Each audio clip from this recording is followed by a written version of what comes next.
There we go.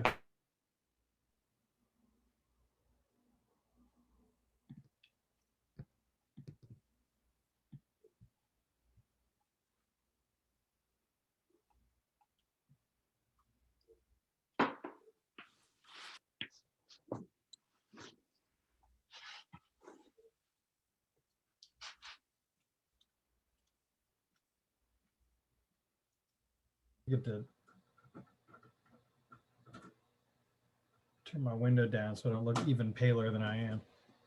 I bet you're gonna put on some neon lights. Some makeup. All right. Well, hi, ladies and gentlemen. My name is Ricky Parker, and I'd like to welcome you to Can You See It Now, a virtual workshop presented by Virginia Union University's Museum of African Art. Today, for our workshop, I would like to introduce first our panelists. Our panelists are the founders of a project called Hidden in Plain Sight. First, I'd like to introduce Don Treese Brown. Don Treese is the founder and CEO, as well as partner of Brown Baylor, a creative strategy and marketing agency that brings inspiring conversations into a transparent process built on integrity. Through purposeful engagement, Brown Baylor develops, delivers, and declares intentional narratives that make history. Next, I would like to introduce Dean Broadwell. Dean is the Executive Vice President of Feedback, a human company that is not just a software company, but is a company that specializes in developing contextual voice of the consumer research through digital channels for mid-sized and large global brands. Feedback helps marketing professionals deeply understand their customers in ways that tools and automated technology simply cannot. And finally, I'd like to introduce David Waltenbaum. David is the founder and CEO of Root VR. Root VR is dedicated to building a hardware-delivered software ecosystem filled with unique, immersive treatment, training, and education models to one day sit at the center of the next generation's adolescent mental health support toolkit used by clinics, therapists, as well as parents alike. I'd like to welcome our panelists today again. So thank you guys for being here. Absolutely. Thank you, Ricky. It's great being here. No, oh man, so amazing. I know for the three of you, I've been really following your project Hidden in Plain Sight since last year, since the launch. And I really kind of want to give you an opportunity of really talking about, how the project came along. What kind of brought the three of you together, and what are you doing now with the project? Yeah, excellent. Thanks, Ricky. It's awesome being here, and I'll start the conversation as Dean and I have known each other for about 4 or 5 years. I guess it's somewhere around in there. It's got to be like 4. I also am in higher education, so I run a career development program out at Randolph-Macon College, which is Dean is an alum at the college. And once I got there, everyone was like, hey, you got to meet Dean. He's one of our most esteemed alums. So he and I had coffee, and we really just connected on every particular conversation that you can imagine. And just continued to just have periodic, rotating meetings every 2 to 3 months. We check in, hey, let's have a coffee, let's see what's going on.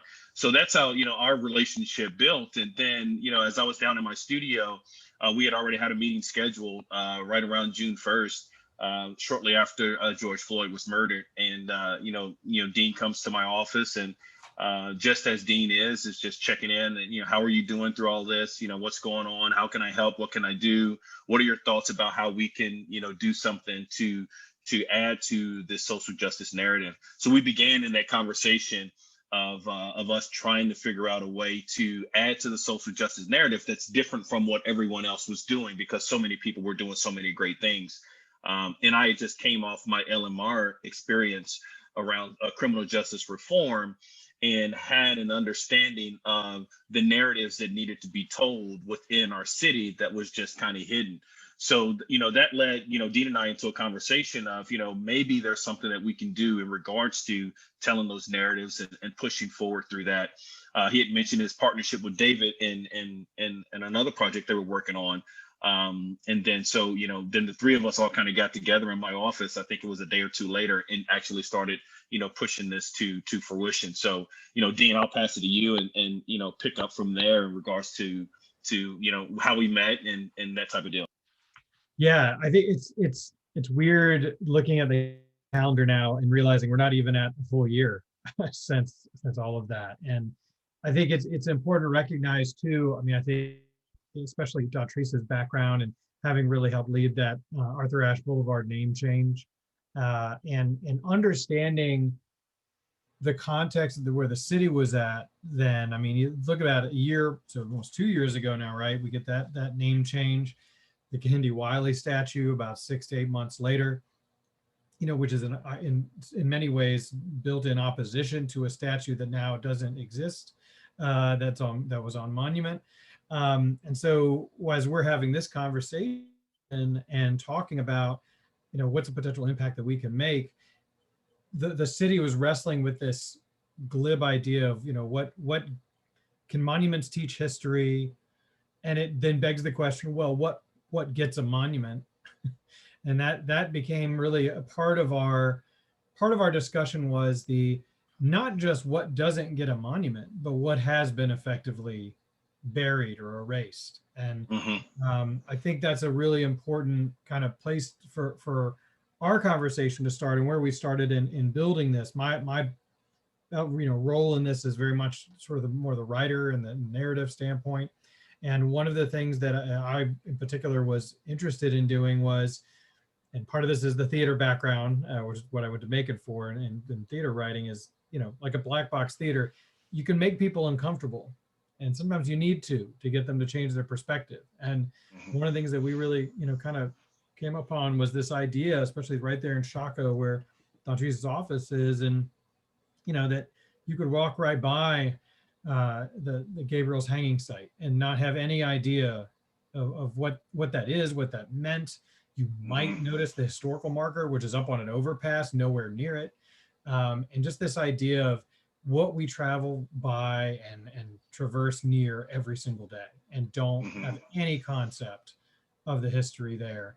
Not just because it doesn't have a monument, but because it's actually been deliberately buried in many cases. And so coming off of his LMR experience and being able to pull together some of that research really early on and get a sense of, there really are almost hundreds of sites that you could do. So for us, it was also about kind of narrowing that down. But and just a slight bit more with my background. I'm from Yorktown, so I always came to Richmond with this attitude of, why is everyone so obsessed over just 4 years of history in this city? When I was joking, Yorktown, where the history comes from, which is also not right, because the indigenous people's history in this country prior to even Yorktown. But it just, I think I came with an instantly aggressive tone against the idea of, let's talk about the things that don't get monuments. So my role is really from that writing one, and that from our story standpoint, really help do some of the research, help us really whittle down what sites could we do in something like this, and from a narrative perspective. But then it also came down to, we had all these ideas of what to do technologically, but we needed a wizard. And on top of that, David was incredible about not ever saying no to us, which I'm sure he regrets now, on many levels, and along the 6 months it took us to create this thing. But I'll pass it off to David now. So it's funny that Dean, points out my focus on the technology aspect, because earlier we were joking about the fact that I'm the only guy on the team with the laptop that doesn't do the official hidden in plain sight background. So I appear the least tech savvy of all of us, and I'm fine with that. But yeah, so I have been working with virtual reality and sort of immersive media technology for, going on 5 years now. And that was actually what I've known Dean for a number of years, but really what led to us having the conversation with Don Treese was Dean was through feedback was putting on a conference in the this past fall, in fall of 2020, and I was going to be presenting on that just in a general sense on applications of virtual reality, specifically in healthcare and mental health. And when the pandemic hit and the conference went virtual, Dean reached out to say, "Hey, we're gonna take the conference virtual, and would just love any ideas you have on how we can make it, just more engaging, for anybody who attends." And so we started kicking around ideas, and I was saying, "Well, hey, there's a lot now that we're all living in this sort of virtual world, with being on Zoom all day and working and playing remotely. There's a lot of opportunity that we can use some of the other stuff that I've been doing, and to give people a feel of a taste of Richmond, so to Mm-hmm. speak." So interestingly, we started out with something that was just very kind of a kind of cliche, just tour of welcome to Richmond. So doing things like maybe doing a tour that includes the Capitol, and then a tour that includes the river, and something that would let people from outside of the city get a feeling for what Richmond was like. But given that this conversation was happening, in the almost immediate wake of George Floyd's murder, and just the swell of activism that was happening here in Richmond, it was impossible to kind of ignore that. And so it gave us pause to say, okay, well, we could do something that was purely just a novelty, but we could also try to be a little bit more intentional about this and use it as an opportunity to shine light on aspects of the city that don't always get lights shined. So, within, as Don Treese mentioned, within a day, the three of us were all together, kind of talking about how we were going to do this. And, I think from the early conversation, we had an idea of, what might be possible and what this could possibly look like. But we, had no idea that it was going to be what it has since become. And that was just an interesting and really exciting and challenging journey of kind of going through it and building it one day at a time. And it's been an amazing project to be a part of. It's been just like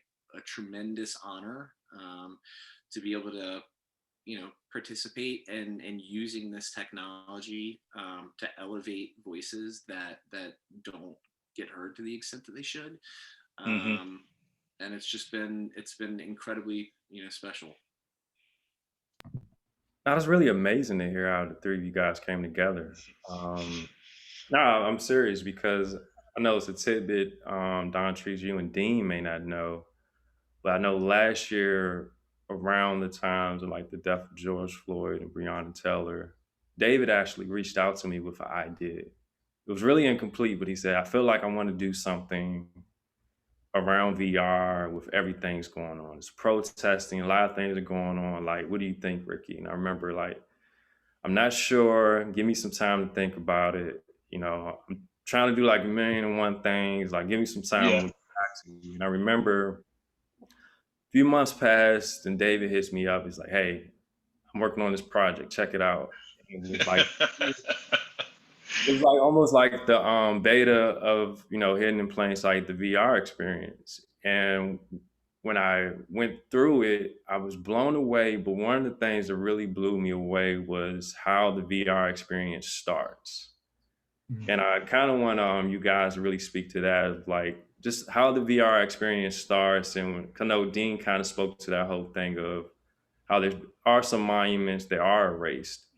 I think even how you guys start the VR experience, it really tells a huge story. I know it means a lot even to this university, but I think even to Richmond as a whole, and just understanding, I think a monument that is currently a parking lot, a Right.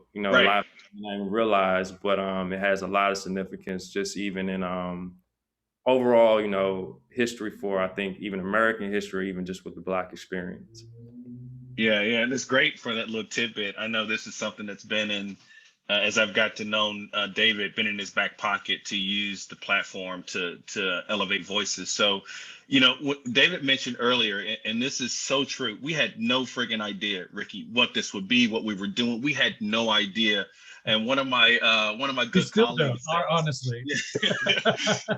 one of my good colleagues said, you all are knitting the sweater as you're wearing it by hanging on a 747 jet. And so we literally had no idea. So once we came up with the initial list of 40, 50, 48 something sites, we reached out to our historical communities and researchers and said, how do we pare this down if we needed to pare it down to 10 to 15? And we had our own idea what those 10 to 15 would look like, but we wanted to rely on the community, particularly those historians, to help us. We were right in line with where they were.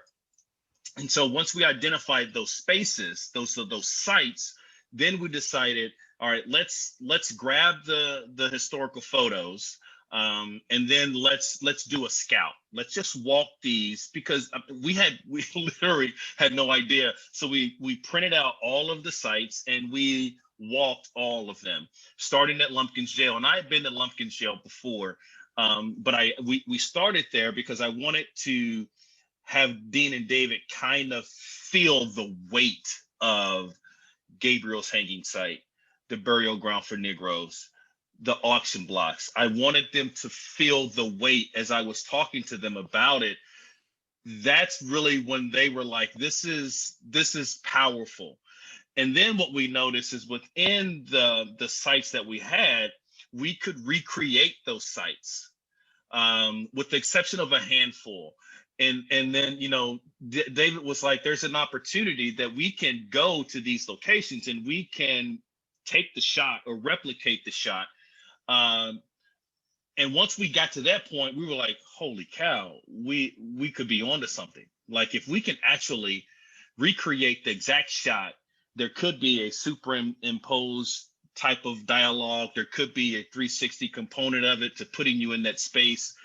So that's when we actually said, oh, this is something else. We also decided through the scout where we wanted to start. And I remember us standing right there, and I said, I want to start where there's the most pain and the most suffering. I want to start where the story is just so raw and so gritty at Lumpkins Jail. But that also allowed us to map out how we wanted the remainder of the sites to go, what we wanted to end with. As we end with Lee, we had the conversation of having Lee first. But then what it also did is it gave Dean, the screenwriter, the theater major, the push and pull to be able to say, here's how we will run through these, because I have a vision of how this narrative can come together and push and pull, make people uncomfortable, to step back, but then also step back in with the understanding of, now I know what this site means and what it's about. And so, Dean, if you want to just lean in a little bit into your thought process around the script writing, the narrative, and how we kind of tied everything through. Yeah, I mean, the first thing to say is, I mean, we also understand, I mean, there's some heavy things that you have to kind of plow through with this. And then it's understanding that it isn't all happy, although there are some interesting and great moments to celebrate, right? Whether you're talking about the culture surrounding Jackson Ward and things like that. But it's also then understanding how that was going to take place. One of the things I think I want to point out too, as a part of the narrative, as we're building the narrative, is in every case, we're starting in the present, because we want people to really orient themselves to the world they already know. So that they were, okay, now I know where this is. Like, I know where this intersection is. I've been here. Think about the Richmond 34 with the Hallheimer building. All right, I've been to a show at the National, whatever. Like, there's sort of place set, right? And so that way, then we're transporting in, with one exception. And that one exception is at the very end, where the Lee Monument, we start you in the past. And that way we can leave you in the present. And this is kind of getting maybe farther down the road about, sort of our process and all, but part of that idea was, now that your perspective has been changed, the idea is, all right, what now is on you? What now that you think that you know things you didn't know before? And we weren't trying to be historically comprehensive. I mean, first off, there's about 700 places we could do, so we had to narrow it down. But also, it's meant to change your perspective. And then if you want to know more, you can go scratch that itch now, right? You know about it. You can go find out more about any of these people or places. But this idea was to change your perspective, and that's one reason why you don't have complete freedom in it. Like it needed to be a narrative. Like we're going to take you on a journey, and yeah, at each part you'll be able to look around, and that's the beauty of the VR, or even if you're just doing it on desktop.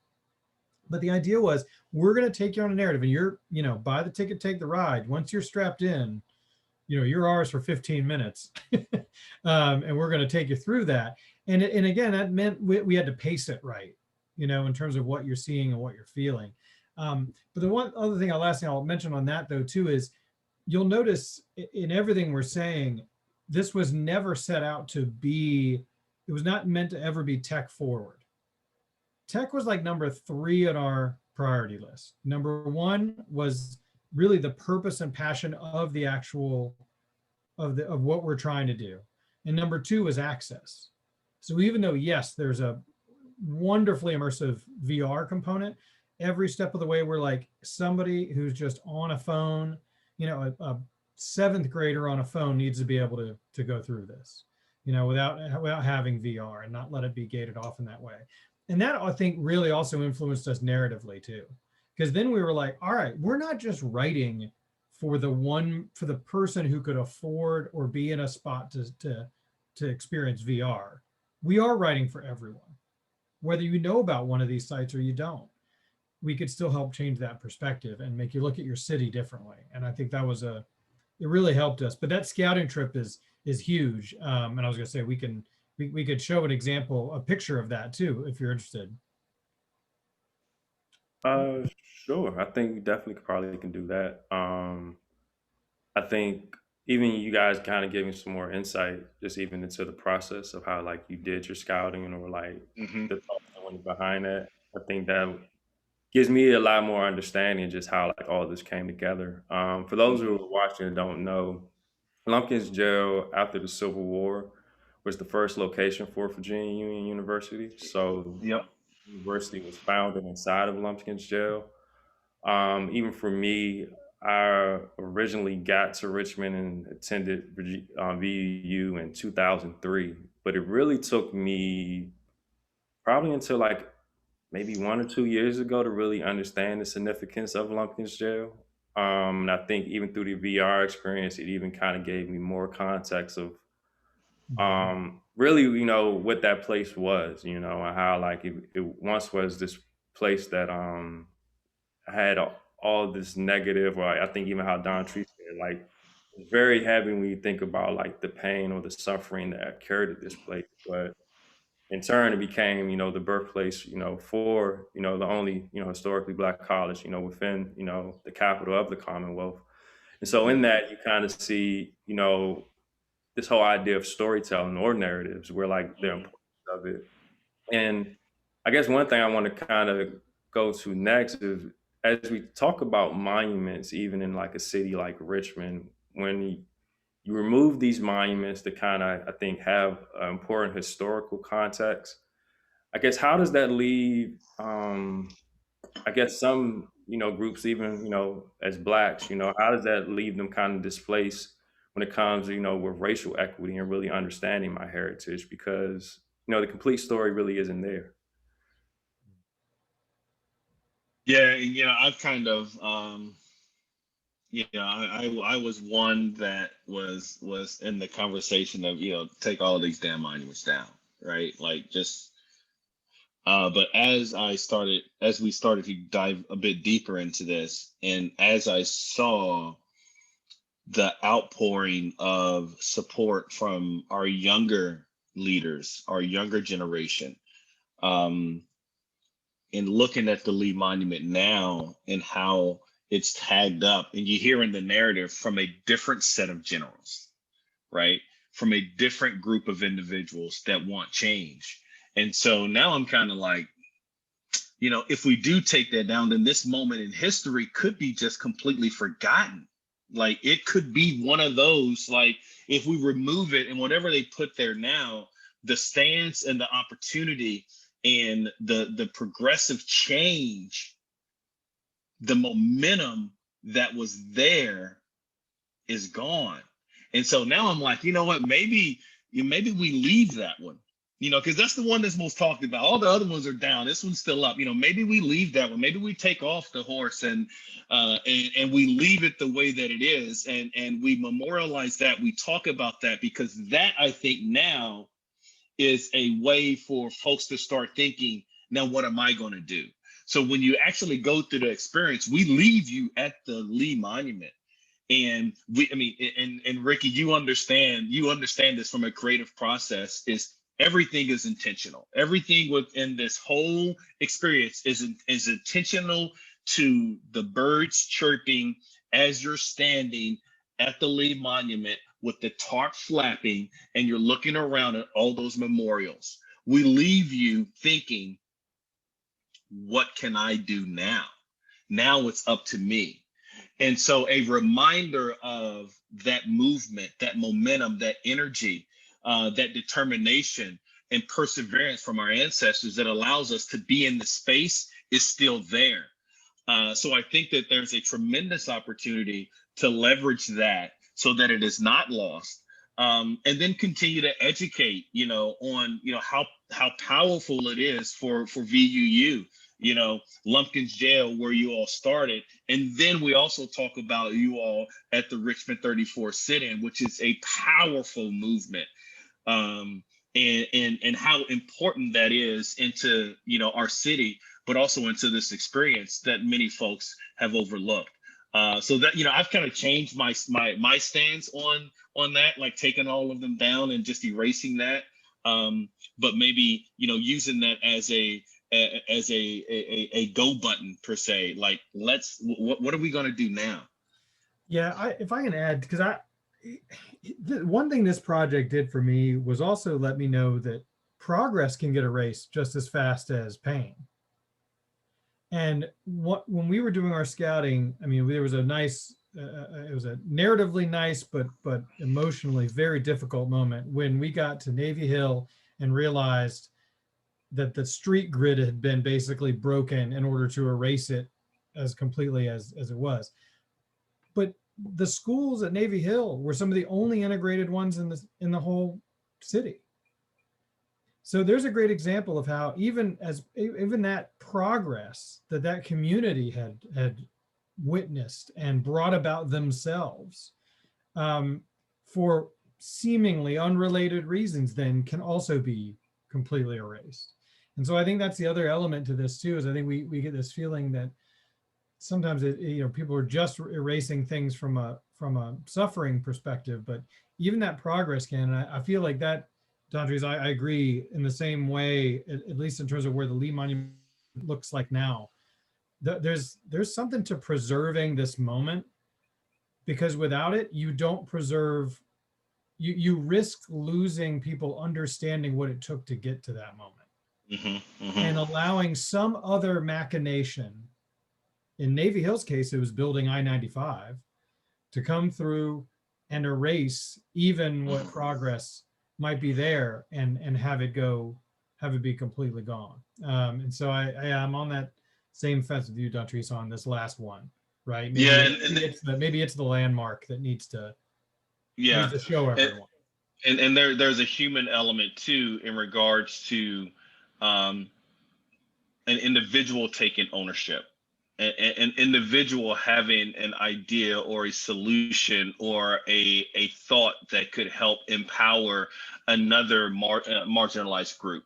There's a human element of compassion in regards to look at what we can do when we come together for one common cause, purpose, you name it. Look at what we can collectively do, and it unites us to something else. Even when we were there a week or so ago, and it's all gated up now. There's a fence around the Lee Monument, but the fact that that fence is now almost preserving that moment in which our city, our state, our region, our nation started to come together and fight against something that was really hurtful to many of us, and joining in forces to kind of get that to the forefront is just a powerful statement. No, I definitely agree, and I definitely appreciate you both sharing your perspectives when it comes to this idea of preserving. I guess as we're kind of moving on and like we're moving, past these moments that we're currently in, I guess how do we continue to preserve, everything that's happening, where I think at times on an individual level, people can kind of pick and choose, what they want to preserve or, what pieces of history they want to embrace.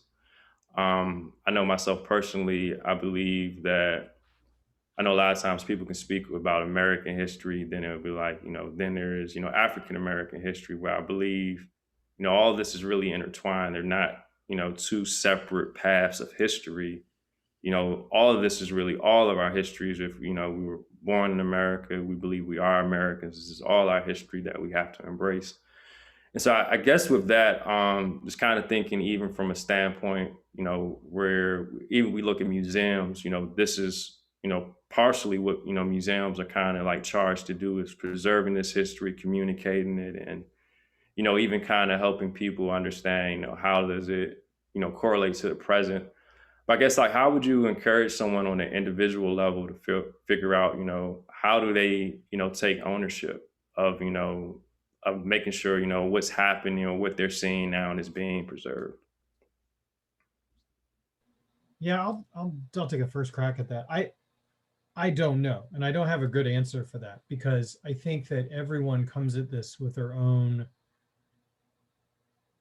like, but their own makeup, right? I mean, of their own family, their own history, their own, things that they need to, barriers to even learning about the history sometimes to know that it's there. So for me, and where I feel like this project, I think was very much a North Star for us, was about preserve the perspective that you are walking some place that other people have walked. Excuse me. You may be entering a building that was built by someone other than your people, and preserving the perspective of the long cord of history. And I think that will get you to understanding as you live your life, as you learn that there may be a lot more to what's around you. And I think for us, that's one of the things we hope to inspire is just for people to take that look around their own cities, whether they're in Richmond, where they're not, to really ask much harder questions. And I think then it'll take institutions to be there for them to answer those questions. That's where I feel like there's a gap there, because I think you can go into a museum, and I say this, I'm on the board of the Poe Museum, so I work with museums a lot, right? In that way, you can go, if you can get someone into the museum, you can inundate them with all kinds of things about the subject matter. It's getting them into that museum that sometimes is the hardest part, and understanding that you don't have to be in a museum to understand more about your own history, the history of the places around you, and to kind of change that perspective. So for me, I think it's like a two-step process. I don't know the answer to the second step, but I think that first step is preserving that perspective change. I think is super, super important. But that's just me. I don't want to speak for the rest of the crew. Yeah, and I'll add this just real quick, and then I'd love to hear David's thoughts on this. I think it's so important for whatever we're trying to preserve is real.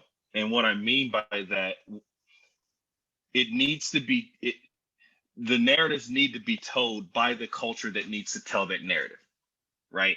That's the truest point of it, because all throughout our history, Black Americans' history, has been predominantly told by people that aren't Black. And so there's a way of preserving it for a specific subset of individuals, to where the trueness, the realness, the pain, the suffering, the grit, the determination, all of those things aren't preserved. So for us to even start to think about how we are saving this and how we are reflecting on this, it needs to be told by the culture that lives that culture. Whatever marginalized group that is, whatever subset or demographic that you're talking about, those narratives need to be told by those individuals. Yeah, and I think to to piggyback on that a little bit, just as far as individuals wanting to be able to tell more of their own stories. While Dean made a point to say that we were very intentional about having this not be a technology first project. It's a great example of how technology can be an equalizer and how technology can be used to provide individuals and communities that have traditionally been marginalized, to have a means to begin to feel empowered to tell their own stories. And so, for example, um, you think about the textbooks that are used in public schools to teach these histories, and I don't know the exact number, but traditionally the handful of largest textbook publishers that publish the majority of textbooks that are taught in public schools in America are in Texas.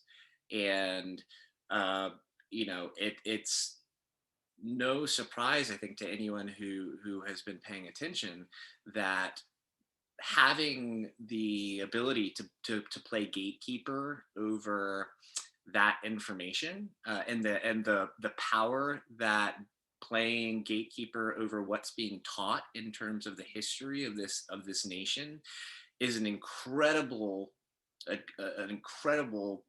power, but also there's an incredible burden of responsibility that maybe hasn't been properly honored, right? So when I was growing up, and was reading in my textbooks about the primary issue underlying the Civil War being states' rights, and was reading about the Stonewall Jackson having the monitor Stonewall for his stoicism and his heroism on the battlefield. It's hard to overlook the you know the narrative that it's been possible for this long to protect, because of that idea of the gatekeepers of information, and what technology, whether it's something like what we've done or something as simple as social media, and an individual being able to use social media to create an individual brand and an individual voice, and to be able to just have the power to stand up and tell the story and to be heard, I think um, is an incredible advantage that has been provided through technology, and is one that I would just encourage people to take advantage of the means that have been made available now. Even I think, as we all know, even access to basic technology, there are disparities there, and we're still, we're not on a level playing field yet. But I think just individual empowerment and community empowerment is such a critical part, and that was where I wanted to contribute to this project, was less about me and my voice, and more about contributing to allowing communities to have a seat at the table, and to be heard. Nah, it's amazing. I think, David, even what you said about this whole idea of information and like who's creating that narrative behind information is very important. Because I know even for myself, thinking just like even doing my own research, I think it's probably was maybe 2 or 3 years ago, I actually understood or figured out why the Civil War really started. And I think in that, a lot of times it gets to this place of, you know, we having these different perspectives or it's these different narratives where throughout history, um, things are omitted where, it comes to the whole thing of really understanding the fullness of the story or the fullness of American history, can be missed. Um, One of the things I wanted to ask you guys is you've already done this project with Richmond, and I can imagine that there are more cities that have hidden monuments that have historical significance, and just kind of wanted to see, what your ideas on like where you see it taking this next. Mhm, mhm. David, why don't you jump into that one? Because I know that's you like talking about this one. Where do you Yeah, start, well, David? um, well, no, I mean, so I think it goes without saying that kind of what the momentum that we've had since launching this project, which from our perspective, while we were creating it, was sort of supposed to be the prototype.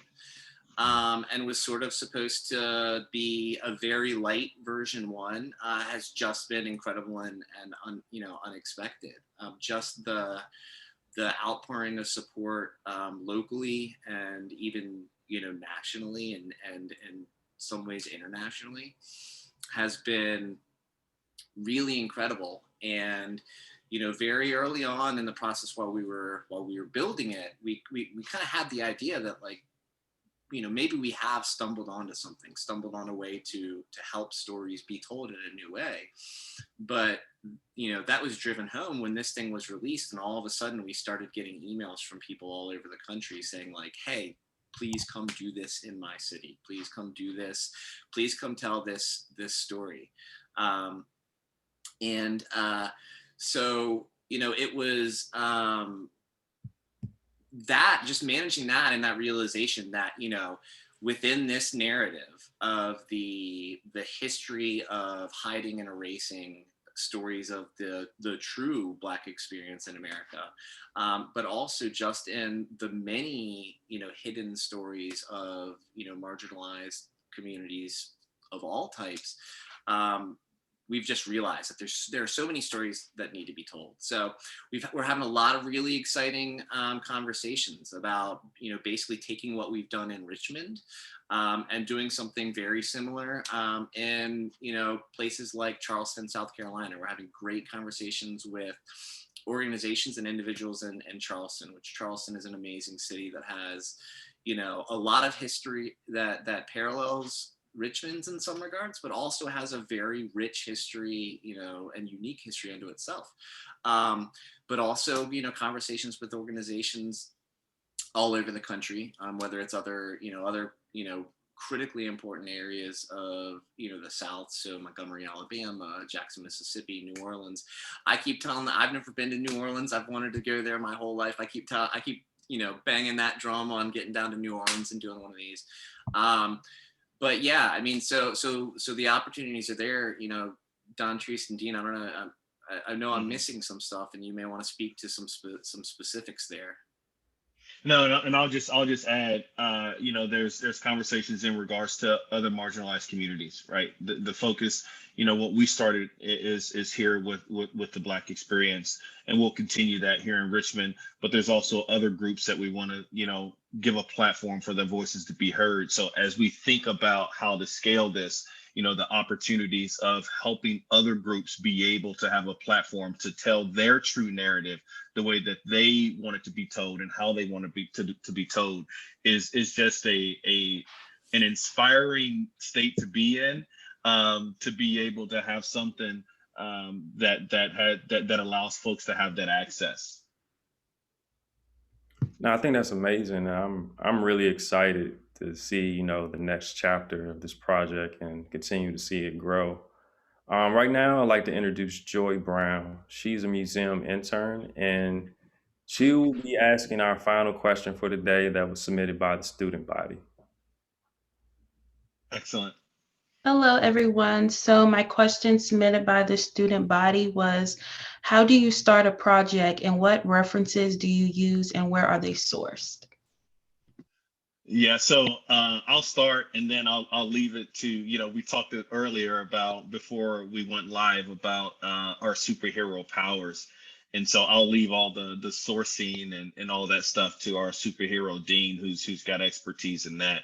In regards to starting the project, what I would say is, and we've talked a lot, we've spoken to high school students, we've spoken to, colleges and universities, and just peer-to-peer individuals. You you go with what you are purposeful and passionate about, and then you surround yourself with individuals that align with that purpose and passion. Okay, none the matter of what they look like, how they speak, whatever, if their purpose is in alignment with that. Then what you do is you set a North Star. Dean talked about it earlier. We wanted this to be free to everyone. We wanted everyone to have access. We didn't want technology to be the differentiator in who had access to this. And then we wanted to make sure that we brought in or partnered with individuals who knew about the narratives that needed to be told. The third part of that technology, we didn't want that to drive it. We made sure of that, but we wanted to make sure everyone had access to it. And once we, pin those as our North Star, those never change. And it allowed us to continually grow together as individuals, lean into each other's expertise, right? Never did we jump into David's space and say, hey, let's take over, let's do this, let's do that. Although he never said no about a lot of things we asked about, but we let that lay within him, right? From a sourcing and technology standpoint, everyone knew what their role was, and we worked so well together within that because we respected each other's talents that they brought to the table. And that allowed us to continue to elevate and enhance this program, this project, as we work together. And then I'll pass it over to Dean so he can talk about, the sourcing, the resource, because he was all about and we were, and God bless Adele Johnson, who passed away. She was a tremendous supporter of this project when we first met with her, executive director of the Black History Museum. One of the things, as we've partnered with her, she wanted to make sure your citing, your sources, make sure it is correct. And we will help you with that. And that's where Dean came into play, because he made sure of that. So Dean, I'll pass it over to you to highlight that conversation. Yeah, so I mean, it helps to be incredibly OCD when it comes to sourcing. But I will say, as a part of that for us, it was also about, because we weren't trying to be historically comprehensive, we want to be correct, but not necessarily comprehensive. So what I would say is, it meant that the things we were going to bring to the table and tell in our narrative needed to be sharp and correct. Like they would be infallibly correct, because we aren't trying to go with an agenda here, right? I mean, our agenda is just to change your perspective. Not necessarily even to change it any different way, but just face the reality of the world around you and understand how you're moving through it. So I took that same approach when it comes to sourcing too, because the narrative that we tell isn't a narrative we wrote and then went and found sites for. This narrative came from our sites. This narrative came from us visiting Navy Hill and realizing, are you kidding me? This is like the 5th parking lot we've been to today. And Don Treese is the one pointing out, hey, do you notice it's all the sites we chose that have the most pain that are the most buried? And that line, went straight into the narrative then too. So part of it with the sourcing was, yes, to get, make sure we're accurate about the stories that we're telling, but those stories told themselves. And I think that's another part I would say about from a sourcing perspective, is absolutely making sure things were cross-referenced. We had about 2 or 3 sources, just about every single data point that's in there. But it was also letting those places and those people in those places tell those stories. And I think that's a rich directive that, trust me, doesn't come naturally to a writer, because a writer, you go into it going, I'm going to write a story about X, Y, whatever.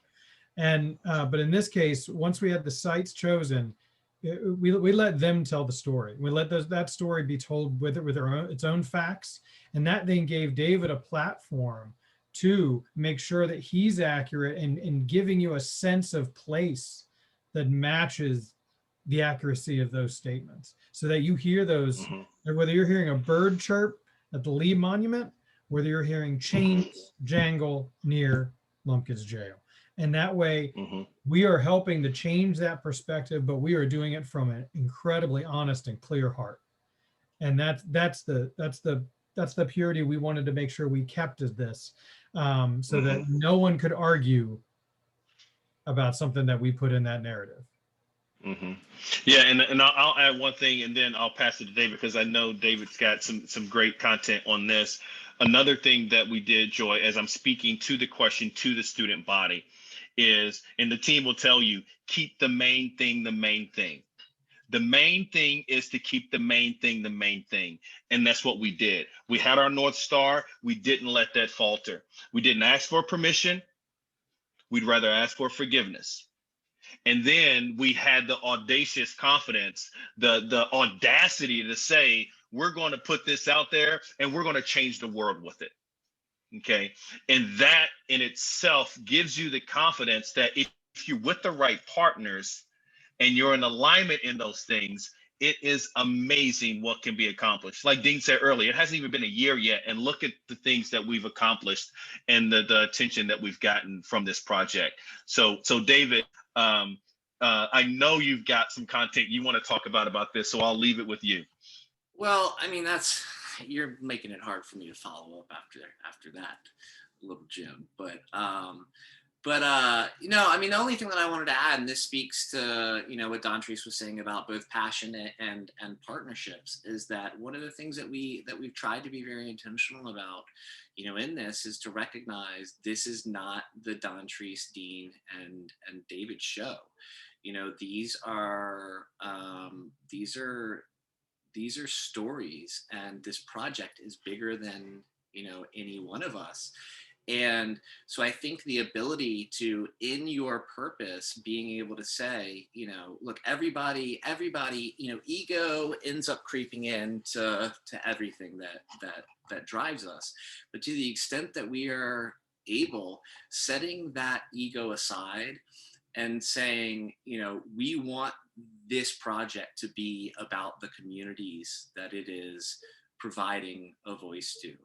So when we, Richmond was a test case, because like I said, it was kind of the prototype. And so we were figuring all this out. But now that we've kind of done the Richmond version, as we're going and having conversations in Charleston, for example, we're not going to Charleston and saying, hey, we're three guys from Richmond. We have this great idea. We want to tell Charleston's history for you from our perspective. What we're trying to do is connect with the individuals, the organizations, the institutions, the communities, and just say, look, we have we've kind of created a lens through which we think you can tell a really, really powerful story. How can we help you do that? And I think that mindset of having it not be about what you're doing and the story you're telling and the project that you've created, and going more, I mean, one of the things that I like to think of is the adage, a rising tide lifts all boats. Even if you're not necessarily in the spotlight, there's value in lifting up other people. And one of the things that I've noticed is having that mind frame as we have gone out to have these conversations has been an incredible boon for us, just as far as getting other people interested, getting them involved, getting them excited about being a part of something that we want everyone to be a part of, rather than just trying to hold on to it as our thing. So that flexibility and the ability to be able to set yourself and your personal goals aside a little bit, and just kind of follow the momentum, where the passion takes you, I think is an incredible, incredible source of power and drive for these types of projects. Wow, this has been really amazing, and we're now coming to a close. for this workshop. I feel like we can go on for days and days and hours talking. But I just want to take a chance just to really thank you, Don Treese, thank you, Dean, and thank you, David, for your willingness to participate.